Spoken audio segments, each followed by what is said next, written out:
Hello everyone, welcome to QCL. आज 11 दिसंबर है, दिन शुक्रवार। तो आज की हमारी पहली न्यूज़ है,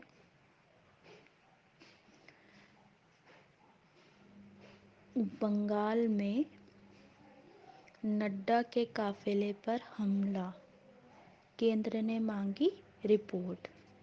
बंगाल के दक्षिण 24 परगना जिले के डायमंड हार्बर में गुरुवार दोपहर को भाजपा अध्यक्ष जेपी नड्डा के काफिले पर हमला किया गया। गाड़ियों पर जमकर पथराव हुआ। पार्टी के महासचिव कैलाश विजयवर्गीय व उपाध्यक्ष मुकुल राय को चोटें आई हैं। प्रदेश भाजपा अध्यक्ष दिलीप घोष का एक सुरक्षाकर्मी जख्मी हो गया है। पत्थर लगने से एक कार्यकर्ता का सिर फट गया है। हमले का आरोप सत्तारूढ़ दल तृणमूल कांग्रेस के समर्थकों पर लगा है। ठीक है जी।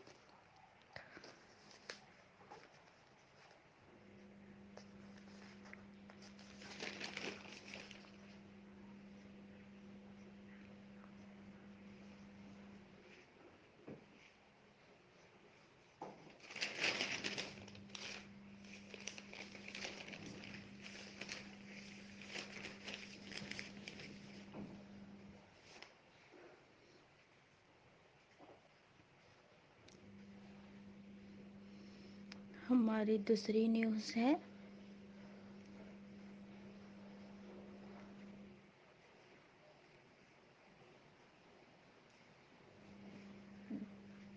गणतंत्र दिवस के मौके पर राम मंदिर की नहीं, दीपोत्सव की भी दिखेंगी झांकी। अयोध्या में भव्य राम मंदिर के शिलान्यास समारोह में प्रधानमंत्री नरेंद्र मोदी और योगी आदित्यनाथ दोनों ने ही सबके है राम का संदेश दिया। यह सिर्फ भगवान श्री राम का जन्म स्थल ही नहीं बल्कि कई संप्रदायों के लिए आस्था का केंद्र है। इसकी झांकी राम मंदिर के मॉडल के साथ गणतंत्र दिवस की परेड में नजर आएंगी। साथ ही 2018 में योगी सरकार द्वारा शुरू किए गए भव्य दीपोत्सव का को भी दिखाया जाएगा। अच्छा, तो हमारी अगली न्यूज़ है, सरकार ने फिर दिया वार्ता का प्रस्ताव, जवाब का इंतजार। किसान नेताओं के कड़े तेवर, रेल ट्रैक ठप करने की दी चेतावनी। सरकार और किसानों के बीच की वार्ता किसान नेताओं के अड़ियल रुख के चलते अंधे मोड़ पर पहुंच गई है। 5 दौर की वार्ता में चिन्हित मसलों पर सरकार के प्रस्ताव पर चर्चा के लिए होने वाली छठे दौर की वार्ता गर्त में चली गई है। सरकार के प्रस्ताव पर जवाब देने के बजाय किसान यूनियनों ने आंदोलन तेज करने और देश भर के रेलवे ट्रैक बाधित करने की चेतावनी दी है।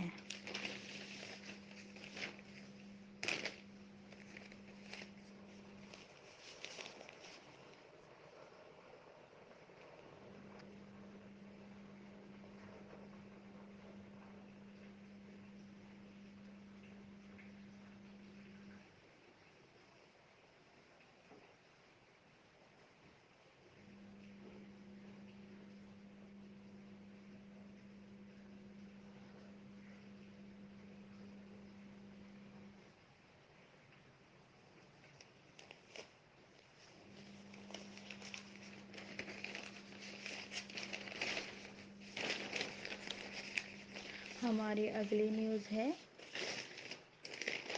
5G सेवा की शुरुआत के लिए स्पेक्ट्रम नीलामी जल्द। ट्राई सचिव गुप्ता ने कहा, बाजार के अनुरूप होगी कीमत। 5G सेवा की शुरुआत के लिए स्पेक्ट्रम की नीलामी के दिन बहुत दूर नहीं है। इंडिया मोबाइल कांग्रेस 2020 में भारतीय दूरसंचार नियामक प्राधिकरण ट्राई के सचिव SK गुप्ता ने कहा कि ट्राई की तरफ से स्पेक्ट्रम नीलामी की सिफारिश पहले ही की जा चुकी है और यह सिफारिश टेलीकॉम विभाग के पास विचाराधीन है। उन्होंने जल्द ही स्पेक्ट्रम की नीलामी शुरू हो सकती है, ये कहा है। उन्होंने ये भी कहा है कि स्पेक्ट्रम नीलामी की कीमत बाजार की उम्मीदों के अनुरूप ही होगी। ठीक है।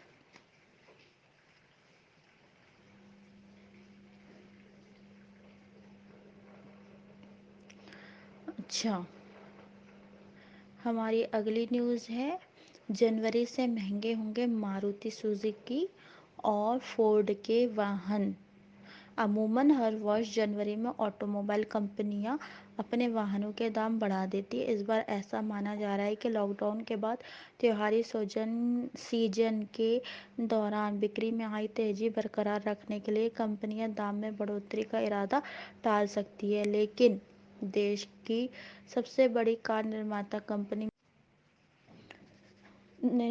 कंपनी मारुति सुजुकी समेत फोर्ड इंडिया ने अगले महीने से वाहनों के दाम बढ़ाने का फैसला किया है। दोनों कंपनियों ने गुरुवार को कहा है कि वे अपने सभी मॉडल के दाम बढ़ाने जा रहे हैं। ठीक है जी। तो अब हमारी अगली न्यूज़ है, एडीबी ने विकास अनुमान बढ़ाया। एशियाई विकास बैंक एडीबी ने भारत की अनुमानित विकास दर में बढ़ोतरी की है, अब 9 की जगह 8% की गिरावट बताई है। ठीक है जी।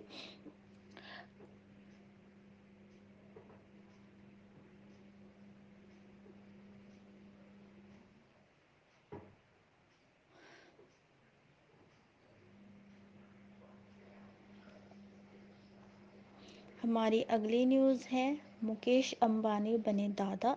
रिलायंस इंडस्ट्रीज के चेयरमैन और देश के सबसे अमीर शख्स मुकेश अंबानी के परिवार में नया मेहमान आया है। गुरुवार को अंबानी दादा बन गए हैं। उनके बड़े बेटे आकाश के घर पुत्र का जन्म हुआ है। अंबानी परिवार के प्रवक्ता की ओर से जारी बयान में कहा गया है कि भगवान कृष्ण की कृपा से श्लोका और आकाश माता पिता बन गए हैं। ठीक है।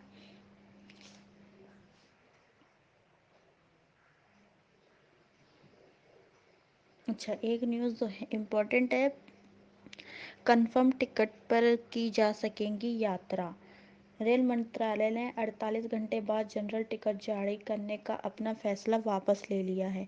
अभी पैसेंजर और एक्सप्रेस ट्रेनों में जनरल टिकट पर यात्रा नहीं कर सकेंगे। सिर्फ कंफर्म टिकट पर ही स्टेशन में एंट्री होगी और सफ़र किया जा सकेगा। गुरुवार देर शाम रेल मंत्रालय ने देश भर के सभी जोनल रेलवे को नए आदेश से अवगत करा दिया है। इन आदेशों से स्पष्ट हो गया है कि रेल मंत्रालय अभी एक्सप्रेस, सुपरफास्ट, सामान्य ट्रेनें नहीं चलाएंगे। कोरोना के इस संक्रमण काल में सिर्फ स्पेशल ट्रेनें ही पटरी पर नजर आएंगी, जिनमें शारीरिक दूरी नियम बरकरार रहेगा। ठीक है। तो ये इम्पोर्टेंट न्यूज़ है, आप लोग याद रखिएगा। जनरल टिकट पे कोई सफ़र नहीं कर पाएगा। और कंफर्म टिकट मतलब जो हम लोग टिकट बुक करवाते हैं, उसमें जो कंफर्म मिलती है, तात्कालिक में जो बुक करवाते हैं हम लोग, अगर उसमें कंफर्म नहीं आया, वेटिंग में आया, तो भी आप लोग सफ़र नहीं कर पाओगे। कंफर्म होगा तभी कर पाओगे सफ़र। ठीक है। तो ये इम्पोर्टेंट न्यूज़ है, क्योंकि हर कोई सफ़र करता ही है, और वो भी रेल से तो सबसे ज़्यादा। अच्छा, हमारी अगली न्यूज़ है, प्रख्यात डांसर देबू का निधन। प्रख्यात नृत्य कलाकारों में शुमार प्रख्यात डांसर उस्ताद देबू का 73 वर्ष की आयु में गुरुवार सुबह मुंबई में निधन हो गया है। वह वृद्धावस्था से जुड़ी बीमारियों से ग्रसित थे।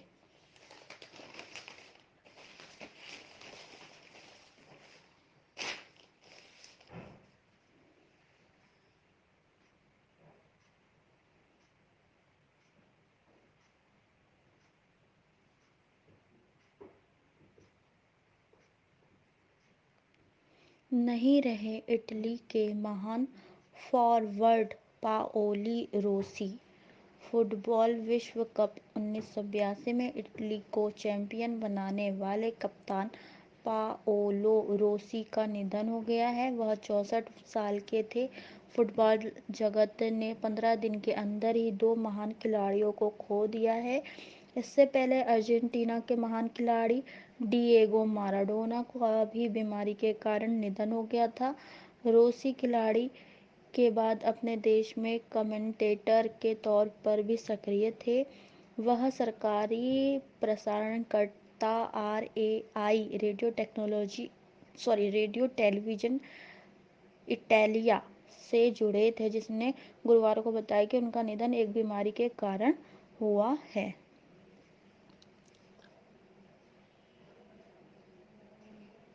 अच्छा, हमारी अगली न्यूज़ है, भारत के दिग्गज शतरंज खिलाड़ी विश्वनाथन आनंद अकादमी शुरू करके युवा खिलाड़ियों को प्रशिक्षण देंगे, जिसके लिए उन्होंने वेस्ट ब्रिज कैपिटल के साथ हाथ मिलाया है। इस अकादमी को वेस्ट ब्रिज आनंद अकादमी नाम दिया गया है। याद रखिएगा, वेस्ट ब्रिज आनंद अकादमी, यानी कि आनंद विश्वनाथन आनंद ने वेस्ट ब्रिज से हाथ मिलाया, इसलिए वेस्ट ब्रिज आनंद अकादमी नाम दिया गया है।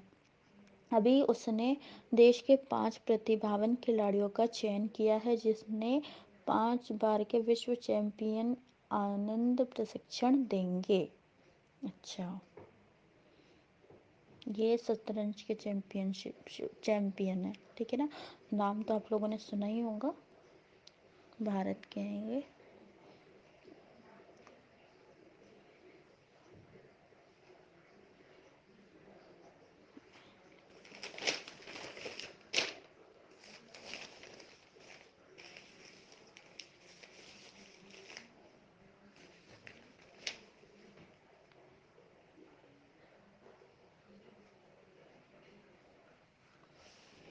अच्छा, एक और न्यूज़ है, वो भी इम्पोर्टेंट ही है।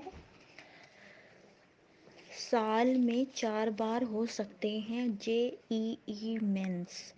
केंद्रीय शिक्षा मंत्री रमेश पोखरियाल, नाम याद रखिएगा, केंद्रीय शिक्षा मंत्री कौन है?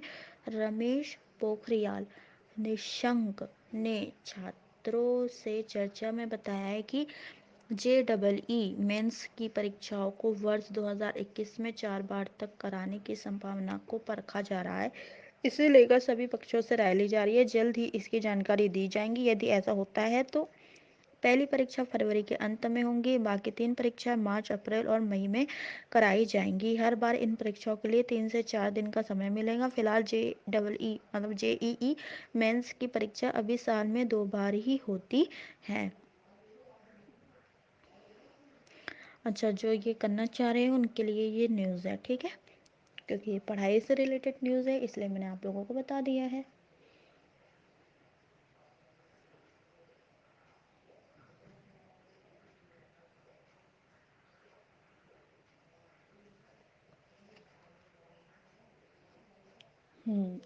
हमारी अगली न्यूज़ है, अभिनय के चलते फिरते संस्थान है ट्रेजेडी किंग दिलीप कुमार। अच्छा जी, 11 दिसंबर मतलब आज के दिन 1922 में अभिनेता दिलीप कुमार का जन्म अविभाजित भारत के पेशावर में हुआ। उनका असली नाम मोहम्मद यूसुफ खान है। 1944 में ज्वार भाटा फिल्म से बॉलीवुड में डेब्यू किया। 1947 में जुगनू से सफलता मिली। नया दौर, देवदास, मुगले आजम, राम और श्याम जैसी फिल्मों में बेहतरीन अभिनय किया। 60 साल के करियर में 60 से अधिक फिल्मों में अभिनय किया। 2000 से 2006 तक राज्यसभा सदस्य रहे। याद रखिएगा, 2000 से 2006 तक राज्यसभा सदस्य रहे।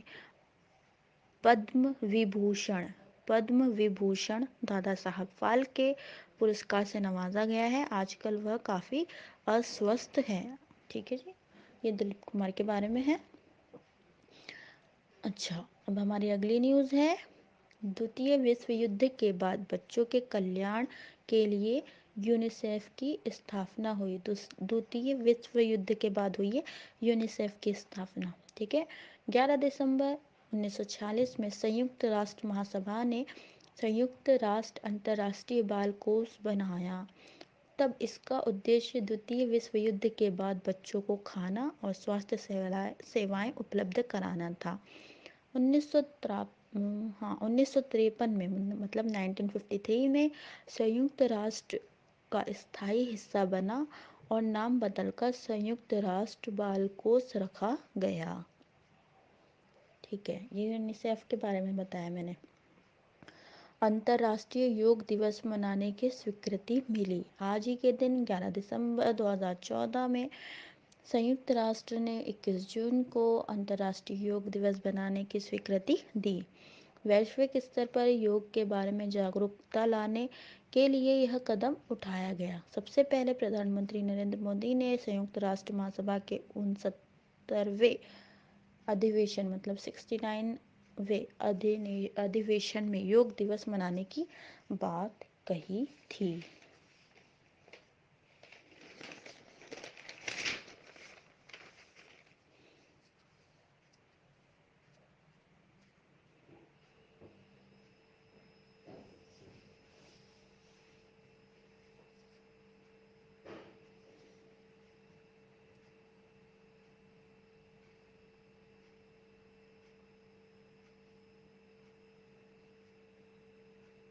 अच्छा, हमारी आखिरी न्यूज़ है ये। आगरा समेत 36 खाद्य जांच प्रयोगशालाओं के लाइसेंस रद्द। राष्ट्रीय परीक्षण और अंशशोधन प्रयोगशाला प्रत्यायन बोर्ड, टफ है ना कितनी हिंदी, राष्ट्रीय परीक्षण और अंशशोधन प्रयोगशाला प्रत्यायन बोर्ड NABAL, नहीं NABAL, NABL, हाँ NABL, फिर से NABL राष्ट्रीय परीक्षण और अंशशोधन प्रयोगशाला प्रत्यायन बोर्ड NABL, अच्छा, ने आगरा की रीजनल पब्लिक एनालिटिक लेबोरेटरी सहित देश की 36 खाद्य जांच प्रयोगशालाओं के लाइसेंस रद्द कर दिए। खाद्य पदार्थों की गुणवत्ता की सही तरीके से जांच में नाकामी तथा तकनीकी मामलों में खामियों के आधार पर उत्तर प्रदेश की आगरा, बिहार की पटना, हरियाणा की करनाल लैब भी इस कार्रवाई की जद में आई है। और भी है, मैंने इसमें बस उत्तर प्रदेश के आगरा का नाम दिया गया है, बिहार की पटना, हरियाणा के कलाम, मतलब 3 लैबों के नाम बताए, मतलब उत्तर प्रदेश में है जो आगरा में है, और बिहार के पटना में, हरियाणा के कलाम, और इनसे और 36 लैब है, इनको मिला के तो उनका नाम बताया नहीं है, लेकिन इनके सबके लाइसेंस रद्द कर दिए हैं। ठीक है, तो ठीक है, तो आज के लिए इतना ही। हमारे चैनल QCL को सब्सक्राइब करें, लाइक करें, शेयर करें, और अपना कीमती वक्त देने के लिए हमें धन्यवाद, आपका धन्यवाद। और ज़्यादा खास कोई अच्छी न्यूज़ नहीं थी, जो इम्पोर्टेंट न्यूज़ थी वही मैं देना चाहती हूँ, और जो इम्पोर्टेंट नहीं लगती है मुझे, इसलिए मैं वो आप लोगों को नहीं बताती हूँ, क्योंकि टाइम वेस्ट करने से अच्छा है कि बस डेटा अच्छा मिले और बेहतरीन मिले, है ना। तो मतलब मैं टाइम बढ़ा दूँ फालतू की न्यूज़ बता बता के जो आपको इम्पोर्टेंट ही ना हो, तो उससे कोई फ़ायदा नहीं है, क्योंकि आप लोग पढ़ने आए हैं। तो जो पढ़ाई से रिलेटेड न्यूज़ है वो मैं आप लोगों को बता देती हूँ, क्योंकि वही काम की चीज़ होती है। तो उम्मीद करती हूँ कि हमारा डेटा, मतलब हमारी कोशिश सब आपको अच्छी लगे, और अपना आपका कीमती वक्त भी ज़ाया ना हो। तो हमें सुनने के लिए शुक्रिया।